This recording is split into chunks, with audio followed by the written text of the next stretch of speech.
دوسرا جو ہے وہ اجتہاد کے معنی ابن حزم نے کہا ہے کہ یہ جو حدیث ہے نا جس کے اندر یہ آیا ہے کہ جب ایک آدمی جو ہے وہ اجتہاد کرتا ہے تو وہ درست کرے تو اس کے لیے 2 اجر ہیں، اور اگر درست نہ کرے تو 1 اجر ہے. تو یہاں جس کے لیے 1 اجر ہے وہ یہ ہے کہ جس نے تلاش کی، غور و فکر اس نے مراد ہی نہیں لیا کہیں، کیونکہ وہ غور و فکر کا تو دشمن ہے خود.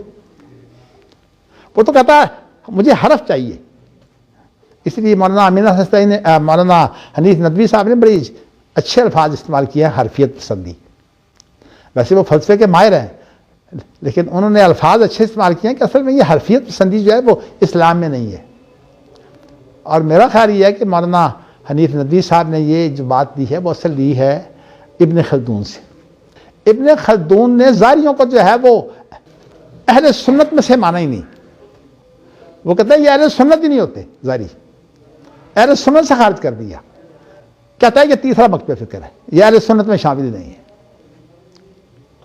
وہ اس لیے کہ جو قرآن مجید کی حکمتیں نہیں مانتا وہ اہل سنت میں نہیں. وہ اصل میں وہی لوگ ہیں جیسے معتزلہ وغیرہ.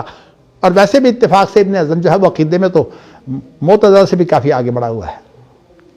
لیکن ہمارے لوگ جب فرقہ بن جاتا ہے پھر سوچ بند ہو جاتی ہے. ہمارے اصل میں اہل حدیث جب فرقہ بنے ہیں سوچ بند ہو گئی.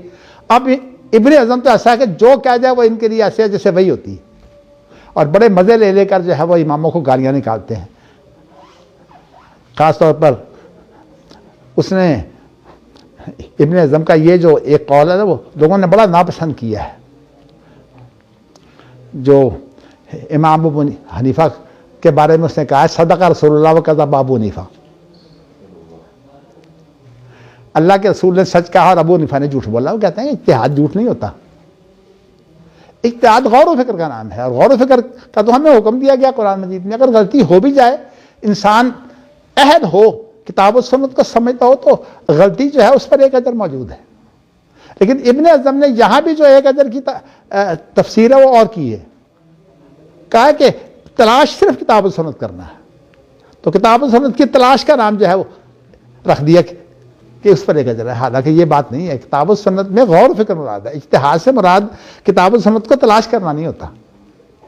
میں نے آپ کو اس لیے بتایا ہے کہ ہمارے کم از کم اہل حدیثوں کو یہ بات سمجھ آئے کہ ابن حزم جو ہے وہ اہل حدیثوں کا صرف اس وجہ سے امام بن گیا کہ اہل حدیث تقلید کے دشمن ہوئے. لیکن تقلید کے دشمن تو کیا ہوئے کہ انہوں نے جو ہے وہ اپنے علماء کی تقلیدیں شروع کر دی اور خود ٹکڑے ٹکڑے ہونے لگے ایک ایک عالم کے اوپر. تو کہنے کا میرا مقصود یہ ہے کہ ہمیں لوگوں نے کو ٹھیکہ نہیں لگوایا ہوا. اس کے بعد پھر ہم تعریفیں کرنے لگتے ہیں تو کہتے ہیں جی سارے صحابہ بھی اہل حدیث تھے اور اللہ کے رسول بھی اہل حدیث تھے. اس کا معنی یہ ہے کہ جو اہل حدیث نہیں ہے وہ سارے کے سارے کافر ہیں. تو یہ ساری باتیں جو ہیں وہ اصل میں جہالت کی ہیں، اور اس کی اصل وجہ یہ ہے غور و فکر نہ کرنا. تو میں آپ کو بتا رہا ہوں کہ حکمت جو ہوتی ہے وہ اصل میں کتاب و سنت کے اندر غور و فکر کا نام ہے. تو اصل بات یہ ہے کہ اپنی جہالت کو جو ہے وہ ایک معیار ٹھہرا کر، یعنی امام تو معصوم نہیں ہے لیکن وہ آدمی معصوم ہے جو جس کو قرآن حدیث بھی نہیں آتا.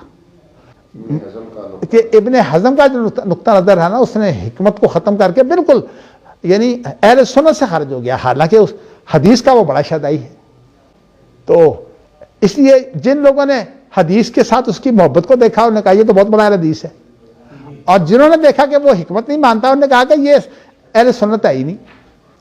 اس لیے کتاب و سنت کے اندر تو حکمتیں بھری ہوئی ہیں، یہ حکمت کو نہیں مانتا.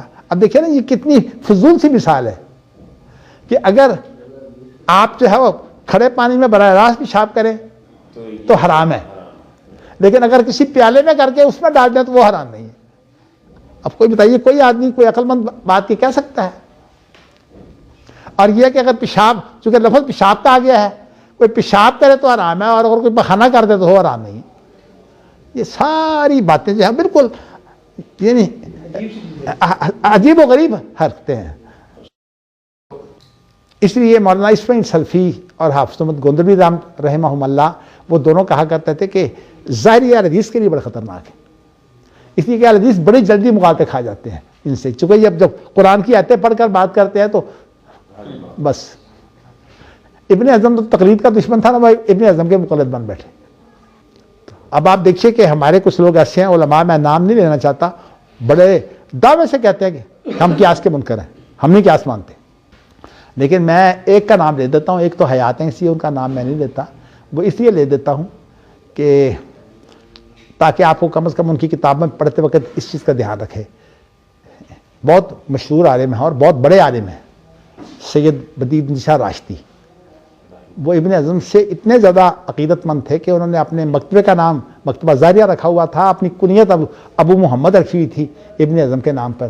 اور چونکہ میرے ساتھ ان کی بہت ملاقاتیں ہیں، یہاں تو ماشاءاللہ آتے تو 15 دن ہمارے گھر میں ٹھہرتے، تو میرے ساتھ ان کی گفتگو بھی ہوتی، تو وہ قیاس کے سری منکر تھے، کہتے یہ سب سے بڑا فتنہ ہے قیاس، اور اس کی وجہ یہ تھی کہ ابن حزم کے وہ بہت زیادہ عقیدت مند تھے۔ تو میں نے ان کا نام اس لیے لے دیا تاکہ کم از کم آپ ان کی کتابوں کا مطالعہ کرتے وقت جو ہے وہ یہ سمجھ لیں۔ اور اہل حدیث کو میں سمجھتا ہوں کہ بہت زیادہ کتاب و سنت کی حکمتوں کی واقفیت ہونی چاہیے۔ کیا مطلب کہ اہل علم کے جو اختلافات ہیں ان کی وجوہ ہمیں نہیں چاہیے کہ ان کی وجہ کیا ہے۔